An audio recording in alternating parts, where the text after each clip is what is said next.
अरे देवा, आईने सगळं ऐकलं तर नाही ना? कीर्तीच्या मनात प्रश्न उभा राहिला. अनिता झाली पॅनिक. आता सगळं सरप्राईज बोंबलणार, सगळ्यांच्याच आनंदावर बेचैन पडणार. आईला खरंच सगळं कळलं आहे का? नक्की काय झालं कथेमध्ये तुम्हीच ऐका. तुझ्या माझ्या संसाराला आणि काय हवं, भाग 10.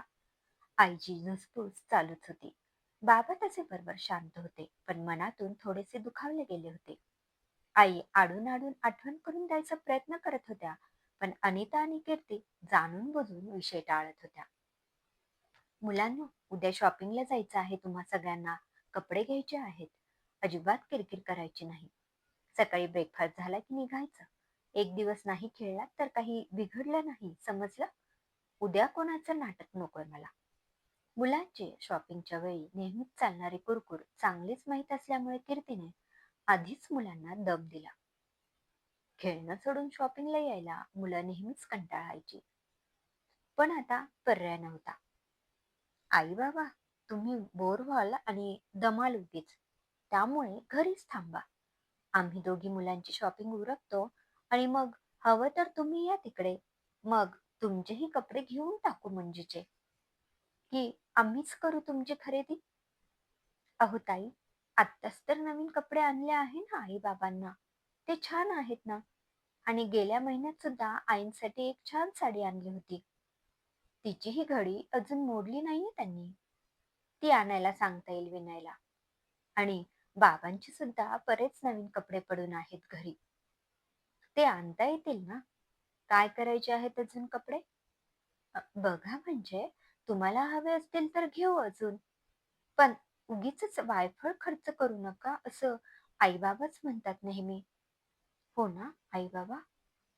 आणि त्याने अगदी वर्मावर बोट ठेवले. आईंची अगदी वाचाच बसली. आपलेच बोल आपल्याला सुनावते ही कालची मुलगी. पण आता गप्प बसण्याशिवाय पर्याय नव्हता. हिचं ठीक आहे, पण आपली स्वतःची पोट सुद्धा यात सामील झाली. इतका खर्च करतायत, पण आई बापासाठी थोडासा खर्च करायला तयार नाहीत ही मुलं. आई मनातल्या मनात धुसफुसत तोंड दाबून बुक्क्यांचा मार सहन करत गप्प राहिल्या आणि म्हणाल्या, मुंजीसाठी मुलांना आणि तुला जावई बापूंना कपडे घ्या तुमच्या आवडीचे आमच्याकडून. आम्ही आलो असतो, पण तुम्ही नको म्हणताय ना. आणि आमची पसंती तुम्हाला लोकांना काही आवडत नाही. अहो, पैसे द्या. पिहूला पण घे, तिला आवडेल तसा ड्रेस. ताई, जरा जास्तच बोलले ना मी. असं कधीच बोलले नव्हते आईंशी यापूर्वी. किती वाईट वाटलं असेल त्यांच्या मनात. देवा मला माफ कर. आणि त्याला आपल्या बोलण्याची खूप लाज वाटत होती. नाही ग, इतकं काही नाही. आपल्याला इतकं नाटक करावंच लागेल, नाही तर सरप्राईजची मज्जा कशी येणार? कीर्तीने हसून अनिताला टाळी दिली. दुसऱ्या दिवशी अनिता आणि कीर्ती मुलांना घेऊन शॉपिंगला गेल्या. अनिताने मुलांना विश्वासात घेऊन सरप्राईज बद्दल सगळं सांगितलं आणि हे एक सिक्रेट आहे ज्यामुळे आजी आजोबांना काहीच समजणार नाही, असं वागा म्हणून वचनही घेतले. मुलांना खूप आनंद झाला. स्वराच्या डोक्यात एक कल्पना आली. आपण सगळ्यांनी मस्त परफॉर्म करूया आणि आजी आजोबांना खुश करूया एकदम. सगळ्यांनाच तिची कल्पना खूप आवडली. तुम्ही मुलं करा परफॉर्म, आम्हाला नाही जमणार बाबा. कीर्तीताई, तुम्ही छान करता डान्स. तुम्ही आणि भाऊजी सुद्धा करा मस्त. अनिता म्हणाली, नाही नाही, आपण सगळ्यांनी मिळून करायचा परफॉर्म. मुलं हटूनच बसली. अनु अगं, असं काय करतेस? खरंच आपण करूया ना सगळे मिळून. फार काही नाही, साधंसच काहीतरी करू. पण हो म्हणतो. मी विनयला आणि सुरेशला पटवते बरोबर. आता मात्र अनिताचा नाईलाज झाला आणि तिने होकार दिला. मम्मा, माझी डान्स टीचर आहे ना, ती देईल आपल्याला तयारी करून. आपल्या घराजवळच तर राहते. तू बोल तिच्याशी. ती असे खूप परफॉर्मन्स बसवते नेहमी. स्वराने आईला योग्य सल्ला दिला. हो हो, असंच करूया. जातानाच जाऊया तिच्याकडे. प्रॅक्टिस पण झाली पाहिजे आपली. घरी आईबाबांसमोर कसं जमणार पण? काहीतरी विचार करावा लागेल, कीर्ती म्हणाली. मुलांची मस्त शॉपिंग झाली. तिघांनीही सारखे कपडे खरेदी केले. नंतर मस्तपैकी आईस्क्रीमचा फडशा पाडून वरात निघाली. सगळे घरी न जाता स्वराच्या डान्स टीचर गीता मॅमकडे गेले. गीता एक मस्त मुलगी होती. अनेक गोष्टी सोप्या आणि साध्या पद्धतीने शिकवण्याची कला तिच्याकडे होती.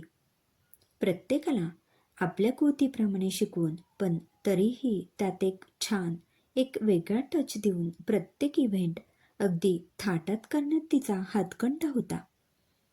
कीर्तीने तिला सगळं सांगितलं. कोणालाच कधीच अनुभव नाहीये. पहिल्यांदाच परफॉर्म करायचा ठरवलं आहे. आणि विनय इथे नाही, पण त्यालाही सोबत घ्यायचंय हे तिने तिला आवर्जून सांगितलं. तसंच घरी काहीच प्रॅक्टिस शक्य नसल्याचं सुद्धा सांगितलं. मी करते काहीतरी विचार, तुम्ही सगळे उद्या या. मी 2-3 परफॉर्मन्स सुचवते, मग फायनल करूया. जमल्यास तुमच्या मिस्टरांनाही घेऊन या, म्हणजे सगळ्यांना एकदम मत समजावता येईल, गीता मॅम कीर्तीला म्हणाल्या. उद्या संध्याकाळी 7 वाजता येतो, असं म्हणून सगळी मंडळी घरी आली. आलात का? झाली का खरेदी? बघू बघू. हे काय, 4-4 ड्रेस प्रत्येकाला? इतके कशाला घेतले? मुंजीला एकच पुरे ना, आणि इतके ढिगभर कपडे पडून आहेत घरात. लहान होतात लगेच. उगीच वायफळ खर्च करता तुम्ही. आजही आईबाबांसाठी काहीच आणलं नाही याची खंत त्यांना होतीच. आजी आजोबा, हा बघा, हा ड्रेस मी मुंज झाल्यावर घालणार. आणि हा आहे ना तो तुमच्या. छोटा साहिल काहीतरी बोलून सरप्राईज फोडेल या भीतीने कीर्तीने त्याला मध्येच थांबवले. चला चला, हातपाय धुवून घ्या पटकन, मामी खाऊ करते तुमच्यासाठी. आणि हे सगळं आत नेऊन ठेवा, पळा पटकन, असे म्हणून त्याच्यावर डोळे वटारून कीर्तीने मुलांना आत पाठवले आणि स्वतःही त्यांच्या मागोमाग गेली. काय रे साहिल, सरप्राईज फोडणार होतास ना आत्ता? बघ हा, तू सिक्रेट ठेवू शकणार नसल्यास तू आमच्या टीममध्ये नाही. मग प्रॉमिस करा सगळ्यांनी, कोणीच सिक्रेट सांगायचं नाही आजी आजोबांना. नाही तर सगळा फ्लॉप शो होईल आपला. नाही नाही, आम्ही सिक्रेट ठेवू, प्रॉमिस प्रॉमिस, मुलं म्हणाली. तरीही मुलांवर लक्ष ठेवायचं असं कीर्तीने ठरवलं होतं. रात्री सुरेश घरी आल्यावर गुपचूप कीर्तीने त्याला सगळा प्लॅन सांगितला. सुरेश तर प्लॅन ऐकून एकदम एक्साइट झाला. त्याने लगेचच विनयला फोन केला. विनय परफॉर्म करण्यासाठी तयारच होत नव्हता.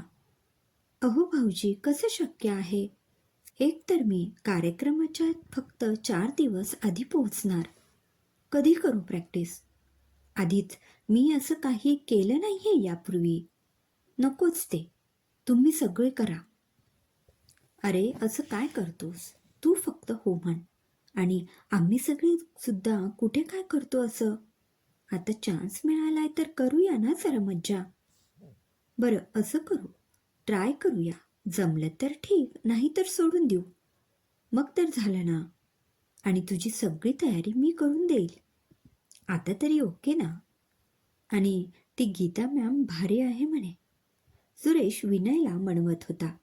शेवटचं वाक्य हळू आवाजात बोलला तरी कीर्तीने ऐकलंच. अगं म्हणजे शिकवतात छान असं म्हणायचं होतं. हो का? तुला काय रे माहिती? आगाऊपणा करायचा नाही, आणि आम्ही सगळे असणार आहोत सोबत, समजलं? त्यामुळे काहीच स्कोप नाही. आणि आता तसंही 7 जन्माची बुकिंग माझ्याशी आहे हे लक्षात असू द्या. माझ्या साध्या भोळ्या भावाला उगीच काहीतरी बोलून भडकावू नकोस, समजलं? कळलं ना विन्या? स्पीकर फोन चालू आहे, तू सगळं ऐकतोस ते माहीत आहे मला. आता पटकन हो म्हण बरं. कीर्तीने सुरेशला आणि विनयला ऐकवलं. तुमची आज्ञा शिरसावंद्य. आता मला हो म्हणण्याशिवाय काही ऑप्शन ठेवलाच नाही तुम्ही लोकांनी. करा काय करायचं ते, बंदा हाजीर है. बाकी कुठपर्यंत आली तयारी? तुम्ही दोघी शॉपिंग करताय म्हणजे दुकानात काही उरलं नसेलच म्हणा. रोज अख्खं दुकान घरी घेऊन येत असाल. भाऊजी, आता एखादं घर घ्या अजून. विनयने कीर्तीला चिडवायला सुरुवात केली. खरंय रे बाबा, आज तर झोपायला जागाच नाही मला. सुरेश सुद्धा त्यात सामील झाला. हो हो, आता बाहेरच झोपा मग. आणि आता फक्त तुमच्या दोघांची शॉपिंग बाकी आहे. ती राहू देऊ. जुनेच घाला तुम्ही कपडे. घरात जागा नाही ना? अणूही सामील झाली होती मस्करीमध्ये. माफ करा बायानो, नेहमीप्रमाणे हरलो आम्ही. आता आमची शॉपिंग छान करा, नाही तर तुमच्या पुढे हसं होईल आमचं, दोघेही म्हणाले. अनिता आणि कीर्तीने एकमेकींना हसून टाळ्या दिल्या आणि मग विनयला सगळं समजावून सांगितलं. तितक्यात रूमच्या बाहेर कोणीतरी उभं राहून आपलं बोलणं ऐकतंय असं त्यांना जाणवलं. कीर्तीने हळूच दार उघडलं. दारात आई उभी होती. अरे देवा, आईने सगळं ऐकलं की काय? झालं आता, सगळं सरप्राईज बोंबललं. इतक्या सगळ्या प्लॅनवर पाणी फिरलं असं वाटून सगळेच हिरमुसले. पुढे काय होईल? आईला सगळं कळलं असेल का? सगळ्यांच्या सरप्राईजचं काय होईल? जाणून घेऊ पुढील भागात. पुढचा भाग नक्की ऐका. धन्यवाद.